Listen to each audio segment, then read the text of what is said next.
Hey, super scientists, we're looking at meiosis, your molecular biology 5 notes on page 9. So our learning target for today is that we're going to be able to describe the process of meiosis and why it's important, why it's necessary for production of gametes. So you can see in this chart here the number of chromosomes for different types of organisms. So humans have 46 chromosomes, and other organisms are going to have different amounts. So when you're looking at things that are on a species level, the number of chromosomes is important during this process of gamete production and reproduction for the species. So what is meiosis? Well, we've talked about mitosis, M-I-T-O-S-I-S. So mitosis happens in the somatic cells, in the body cells. However, meiosis is a process that specifically happens in the sex cells, in the gametes. So when we talk about gametes, that is referring to the sex cells, the sperm in males and the egg in females. So meiosis is a type of cell division where you will have the gametes produced, where you have these sex cells that are produced. And the gametes that are produced are going to have half the number of chromosomes of the somatic cells. So we know that in humans we have 46 chromosomes. That's 23 pairs of chromosomes. You can see from this karyotype here the different chromosomes and how they're kind of structured and laid out. So you have these 23 pairs of chromosomes that totals to 46 chromosomes.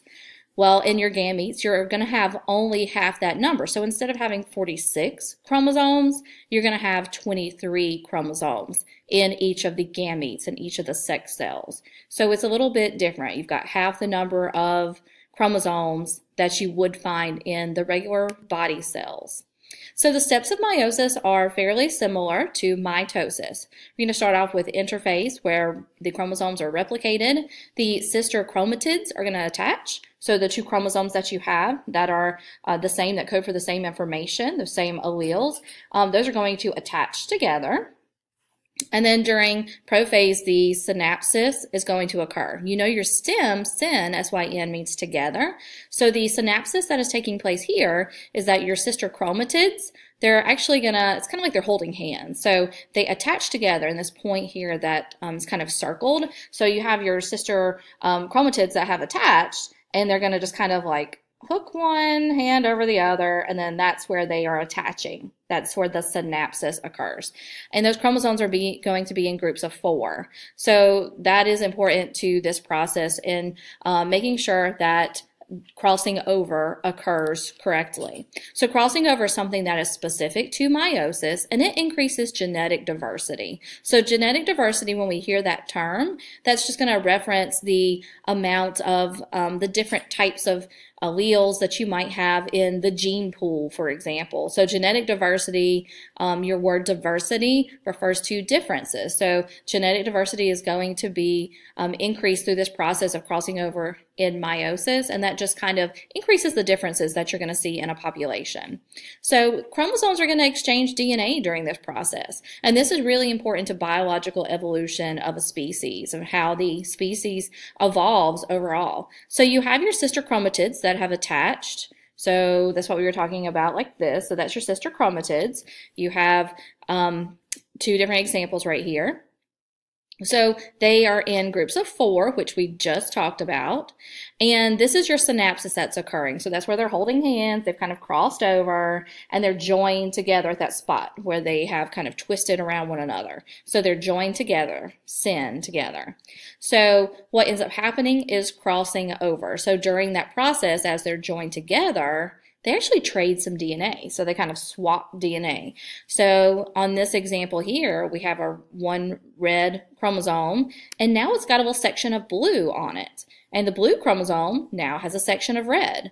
So that is what increases genetic diversity. So this is going to happen in your sex cells. This happens in either the sperm or the egg cell. And that is where you're going to basically, like the DNA that you have from your mom and your dad, well, that's going to kind of like trade some spots. That kind of trades places here. So on your chromosome where you have from your mom, it's going to actually give part of the chromosome from your dad over onto this red one here, the one from your mom. And that increases genetic diversity so that, for example, if you have brothers or sisters, You may have similarities, but you also might look kind of different too. Like you may have brown hair or blonde hair, but you may have same kind of facial structure and facial features. And that's because you do share some DNA, but there's genetic diversity. There are differences. So metaphase and anaphase are fairly similar to mitosis. Metaphase, the chromosomes are lined up in the middle. Anaphase, the chromosomes are going to separate, so they're kind of V-shaped here, and they've kind of pulled apart. And you can see where the crossing over has occurred, and so there's a little red section and blue section here on those chromosomes. And then you have telophase and cytokinesis. So the new nuclear envelope kind of forms around those chromosomes, and then that one enlarged cell kind of splits apart. There's no DNA replication here, so that's important because the chromosomes that we have are still kind of paired up, and we need to get to having half the amount of normal chromosomes, because in your body cells, all the cells throughout your body, you've got 46 chromosomes, but you need, in the gametes, in the sex cells, you need that sperm and egg cell to have half the amount. You need it to be haploid. You need it to have 23 chromosomes only. So then this whole process kind of repeats. But there's no DNA replication because we need it to be half the amount. So we go through prophase. The spindle fibers are going to form and reattach to our chromosomes. Metaphase, same thing's happening, meta in the middle. The chromosomes are lining up in the middle here. And what do you think is going to happen in anaphase? Chromosomes are lined up in the middle, and instead of being X shapes, they're going from being like this, from metaphase, to these V shapes. So they're pulling apart again. And then we have telophase and cytokinesis that happens again in a final step. So the new nuclei is going to form in each of these cells. You can see it starting to form that new nuclear envelope that's forming. And you end up having 4 separate different cells, different gametes. So instead of having the cells being identical like they are during mitosis, the gametes, those sex cells, are going to end up being different. So if you look in this example, we have 1, 2, 3, 4. Each of those 4 daughter cells that's produced is going to be different. They're genetically different cells because crossing over took place. So what's the whole point of meiosis? Why is meiosis important? Well, it's important to the biological evolution and the reproduction in a species. So we know humans have 46 chromosomes total. You have in your somatic cells, in your body cells. However, in meiosis, in your gametes, you need these sex cells, the sperm and egg cells, to have half the number. You need to only have 23 chromosomes. And this is going to increase the genetic diversity through crossing over that occurs during meiosis. So this is a picture under a microscope of an egg cell and a sperm cell. So this is a fertilized zygote. You have the egg and the sperm that has attached. So in a baby, for example, a baby is going to have 46 chromosomes in its somatic cells, in the body cells. That's because if you're talking about a human baby, humans have 46 chromosomes. So how does a human get 46 chromosomes? Where do those chromosomes come from? Your mom and your dad.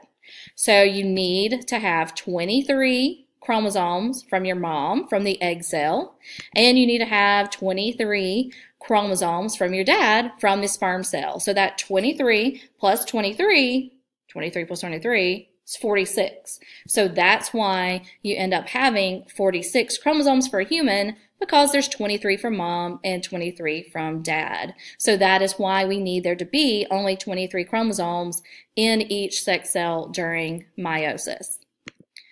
So this is just kind of an overall view so you can see how the chromosomes are changing through each of the steps.